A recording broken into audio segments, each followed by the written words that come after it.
लहानपण देगा देवा, मुंगी साखरेचा रवा. खरंच लहानपण किती छान असतं ना. आत्ताच ना मी माझ्या भावाच्या मुलीचा व्हिडिओ बघितला. इतकी छान खेळती आहे ना ती आणि हसून हसून एवढी उसळती आहे, छोटी आहे 6 महिन्याची. आणि तो व्हिडिओ बघून मला माझ्या मुलींचं लहानपण आठवलं. माझ्या मोठ्या मुलीची तर स्वतंत्र अशी स्वतःची डिक्शनरीच होती.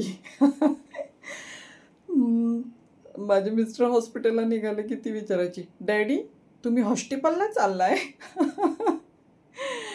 पातेलं कधीच म्हणायची नाही, तापेलं. माझी बहीण माळशिरस तिचं गाव आहे, तर त्याला तिने मॉरिशियस करून टाकलेलं. बुंदीला गुंदी म्हणायची, कपड्यांना पकडे म्हणायची, साबणला साबलन म्हणायची. किती छान ना. आणि आता ते तिला सांगितलं ना, ओशाळून जाते ते. असं काहीतरी सांगितलं की नको ना मम्मा सांगूस. आता मी हे तर व्हिडिओमध्ये टाकते, हे कळल्यावर चिडणार आहे जाम माझ्यावरती.